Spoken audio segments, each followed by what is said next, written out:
മക്കൾക്ക് മാതാപിതാക്കളോടുള്ള ബന്ധം ഒരു സൗഹൃദത്തിൻ്റെതാണെന്ന് പറഞ്ഞാൽ എന്തെങ്കിലും തെറ്റുണ്ടോ? തീർച്ചയായിട്ടും മനുഷ്യർക്കിടയിലുള്ള ബന്ധങ്ങളിലും ഈ സൗഹൃദം എന്നൊരു ബന്ധത്തിന് വലിയ സ്ഥാനമുണ്ട്.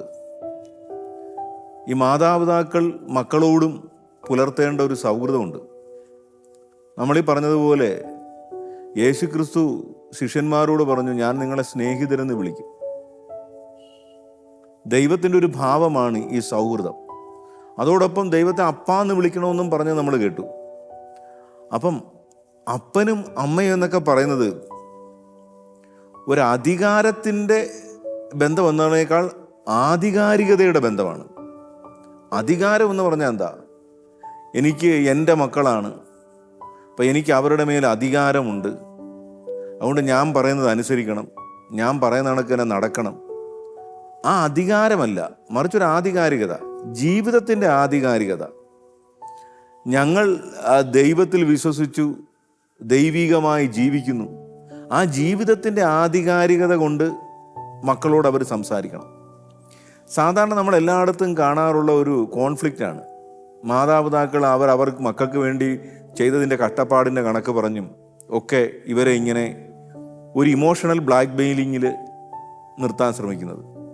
അവരങ്ങനെ ഉദ്ദേശിക്കുന്നില്ലെങ്കിൽ എല്ലാവരും പറയുന്നത് കഷ്ടപ്പെട്ട കണക്കുകൾ, ഇല്ല നൊന്ത് പ്രസവിച്ചതിൻ്റെ കണക്കൊക്കെ പറയും. അതൊന്നും കുട്ടികളൊന്നും മൈൻഡ് ചെയ്യാൻ പോകുന്നില്ല. അതിനിപ്പോൾ ഞാനെന്ത് ചെയ്യണമെന്ന് അവർ ചോദിക്കും. അല്ലെങ്കിൽ കുറേ കാശ് ചിലവാക്കി പഠിപ്പിച്ചു.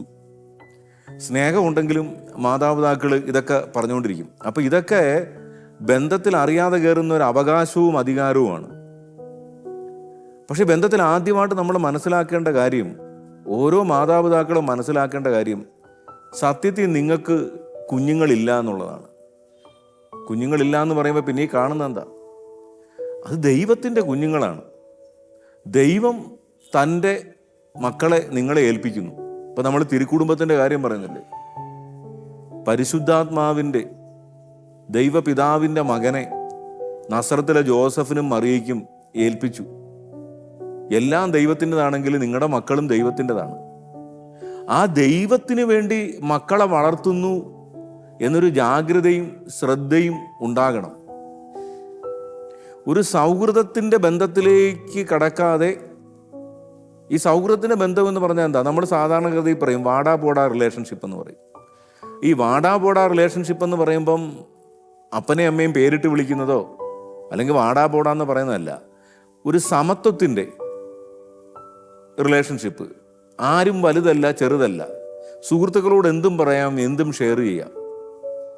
പക്ഷേ ഈ സൗഹൃദം നഷ്ടപ്പെട്ട് കഴിഞ്ഞാൽ പിന്നെ അപ്പൻ വലുതായി, അമ്മ വലുതായി, മക്കൾ ചെറുതായി, അവിടെ അനാവശ്യമായ ഒരു ഗ്യാപ്പ് ഉണ്ടാകുന്നു. ഈ സൗഹൃദത്തിൽ നിന്ന് അങ്ങോട്ടും ഇങ്ങോട്ടും ഹൃദയത്തിന് ഒരു ഒഴുക്കുണ്ട്. ആ സൗഹൃദം ഉണ്ടാകണമെങ്കിൽ എല്ലാ ബന്ധത്തിലുള്ള ഒരു അധികാരം നമ്മൾ കുറയ്ക്കണം. ഈ അധികാരം ഉണ്ടാകുന്നത് എന്താണ്? ഇത് എൻ്റേതാണെന്നുള്ള, അല്ലേ, എൻ്റെ ഭാര്യ എന്ന് ചിന്തിച്ചു കഴിഞ്ഞാൽ, അല്ലെങ്കിൽ ദൈവമാണ് ഞങ്ങളെ യോജിപ്പിച്ചത് എന്ന് ചിന്തിക്കാതെ ഞാൻ ജോലിക്കാരനാണ്, എനിക്ക് കാശുണ്ട്, അതുകൊണ്ട് എനിക്കൊരു പെണ്ണിനെ കിട്ടി എന്നൊക്കെ ചിന്തിച്ചാൽ പിന്നെ അനാവശ്യമായ നിയന്ത്രണങ്ങളും, അല്ലെങ്കിൽ ഒരു സിനിമയിൽ പറയുന്ന കണക്ക് ഞാൻ ആവശ്യത്തിന് സ്വാതന്ത്ര്യം കൊടുക്കാറുണ്ട്, അങ്ങനെയൊക്കെ പറയുമ്പോൾ ഒരാൾ അധികാരത്തിൻ്റെ പൊസിഷനിലാണ് നിൽക്കുന്നത്. ഒരു ഉദാഹരണത്തിന് നിങ്ങളൊന്ന് ചിന്തിച്ചു നോക്കൂ. നിങ്ങളുടെ മക്കൾ ഒരു തെറ്റ് ചെയ്താൽ നിങ്ങൾ പെട്ടെന്ന് ദേഷ്യം വന്ന് അവരെ വഴക്ക് പറയും, ശിക്ഷിക്കും, അല്ലേ? ഒരു ഗ്ലാസ് ഇട്ട് പൊട്ടിച്ച് ഉടനെ ദേഷ്യം വന്ന് എന്ത് പണിയാടാ കാണിച്ചത്? ഒന്ന് നീ മാറി ചിന്തിച്ചു നോക്ക്. നിങ്ങളുടെ ഒരു കൂട്ടുകാരൻ അയാളുടെ ഭാര്യയായിട്ട് വന്ന് രാവിലെ അവർക്ക് പുറത്തു പോകണം, 5 വയസ്സുള്ള മോനെ നിങ്ങളുടെ വീട്ടിലൊന്ന് നിർത്തി, ഇവിടെ നിൽക്കട്ടെ, വൈകുന്നേരത്ത് വന്ന് കൊണ്ടുപോയിക്കോളാം. അപ്പം നിങ്ങളെ വളരെ സന്തോഷം, നിൽക്കട്ടെ, പയ്യൻ അവിടെ നിൽക്കട്ടെ, പക്ഷേ ഒന്ന് സൂക്ഷിച്ചോണം, ഇത്തിരി കുരുത്തക്കേടാണ്. അതിനെന്താ, പിള്ളേരാകുമ്പോൾ കുരുത്തക്കേട് കാണിക്കത്തില്ലേ? നമ്മൾ ഭയങ്കര അണ്ടർസ്റ്റാൻഡിങ്ങാണ്. കുറച്ച് കഴിഞ്ഞപ്പോൾ ഒരു ശബ്ദം കേട്ടു, അവനൊരു ഗ്ലാസ് ഇട്ട് പൊട്ടിച്ചു. പെട്ടെന്ന് നമുക്ക് ദേഷ്യം കയറിയപ്പോൾ അവനെ കണ്ടപ്പോൾ ചിരിച്ച്, മോൻ്റെ കൈ മുറിഞ്ഞോ? കുഴപ്പമില്ല കേട്ടോ, ഡോണ്ട് വറി. കുറച്ച് കഴിഞ്ഞപ്പോൾ അടുത്ത ശബ്ദം കേട്ടു, അവൻ ഫിഷ് ടാങ്ക് ഇട്ട് പൊട്ടിച്ചു. അപ്പം സഹിക്കാൻ പറ്റിയില്ല. എന്നാലും അയ്യോ മോന് വല്ലതും പറ്റിയോ? കുറച്ച് കഴിഞ്ഞപ്പോൾ അടുത്ത ശബ്ദം കേട്ടു, അവൻ വലിഞ്ഞു കയറി ക്ലോക്ക് തട്ടി താഴെയിട്ട് പൊട്ടിച്ചു. ഇതെല്ലാം ദേഷ്യം വന്നെങ്കിലും സഹിച്ച് അവന് വേണ്ട ഭക്ഷണമൊക്കെ കൊടുത്ത് ചായ കൊടുത്ത് പാല് കൊടുത്ത് ഒക്കെ നിർത്തിയേക്കുക, ഹോർലിക്സ് കൊടുത്ത്. സന്ധ്യയായപ്പം അവൻ്റെ അപ്പനും അമ്മയും വന്നപ്പോൾ ഇവിടെ ഒന്നും കാണുന്നില്ല, ഇവിടുന്ന് ഫിഷ്ടാങ്കത്തെ അതൊന്നുമില്ല. പയ്യനൊന്നും അറിയാതെ അയ്യോ അവനെല്ലാം പൊട്ടിച്ചോ. അപ്പം നമ്മൾ അപ്പൻ്റെ അടുത്ത് അമ്മയുടെ അടുത്ത് പറയും, ഓ സാരമില്ല, കൊച്ചിനൊന്നും പറ്റിയില്ലല്ലോ.